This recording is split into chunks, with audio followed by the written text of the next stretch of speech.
Night 1 மணிலேருந்து மழை sir. Government சரியான மழையை பார்க்கல. நைட் தூக்கம் இல்லை. வெறும் ஆள் மட்டும்தான் வெளியே. நான் பொருள் போட்டு எல்லாம் போச்சு. எல்லாத்தையும் மேந்துக்கிட்டு இருக்கேன். இது வரைக்கும் யாரும் எதுவும் நடவடிக்கை எடுக்கல. எத்தனை வீடு மூழ்கி இருக்கு? 50 வீடு. 50 வீடு எந்த பொருள் எடுக்கல. ஆள் மட்டும் வெளியே இருக்கு. பொட்டு பொருள் கூட போச்சு. குடிக்கிட்டே இருக்கு. நாங்கள் இங்கே வெள்ளத்தில் தத்தளிச்சு நிற்கிறோம். நடு ரோட்டில் கஞ்சிங்களா தண்ணிங்களா புள்ள ஊட்டியெல்லாம் தெருவில் நிற்கிறோம். வந்து எங்களை முடிஞ்ச அளவுக்கு எங்களுக்கு காப்பாற்ற முடியுமோ காப்பாற்றுங்க.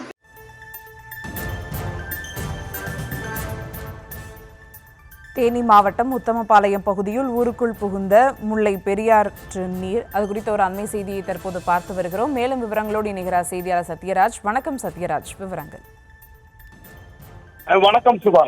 தேனி மாவட்டத்தில் நேற்று இரவு கனமழை பெய்த காரணத்தினால் உத்தமபாளையம் சுற்று வட்டார பகுதிகளிலும் தொடர்ந்து கனமழை பெய்தது. இதன் காரணமாக முல்லை பெரியாற்றில் சுமார் 10,000 கனஅடிக்கு மேல் தண்ணீரானது ஆர்ப்பரித்து வெள்ளமாக சென்று கொண்டது. இந்த வெள்ள நீரானது உத்தமபாளையம் முத்தையா கோவில் அருகே உள்ள கிராம பகுதிக்குள்ள இந்த தண்ணீரானது புகுந்து உள்ளது. அதனால் பார்த்தோம்னால் இந்த பகுதியில் வசித்து வரக்கூடிய பொதுமக்கள் நள்ளிரவில் தங்களது உயிர்களை காப்பாற்றும் விதமாக பொருட்களை வீட்டின் உள்ளே வைத்துக் கொண்டு பாதுகாப்பான இடத்திற்கு தஞ்சம் புகுந்து உள்ளனர். அதிகாலை வேளையிலே தண்ணீர் ஆக்ரோஷமா வந்து கொண்டிருந்த வேளையில் வீடுகளுக்குள் தண்ணீர் புகுந்ததால் தங்களது தூக்கத்தினை துளைத்து விட்டு தங்களது உயிரை காப்பாற்றிக் கொள்ளும் விதமாக கை குழந்தைகளை தூக்கிக் கொண்டு பாதுகாப்பான இடத்திற்கு சென்று உள்ளனர்.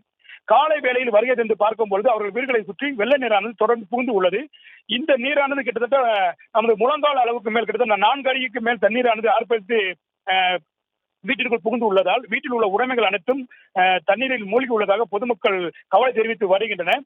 தொடர்ந்து இந்த பகுதியில் இருக்கக்கூடிய சுமார் 50க்கும் மேற்பட்ட வீடுகளில் தண்ணீரானது புகுந்துள்ளதால் இந்த வீடுகள் அனைத்துமே தண்ணீரில் தத்தளித்து வருகிறது.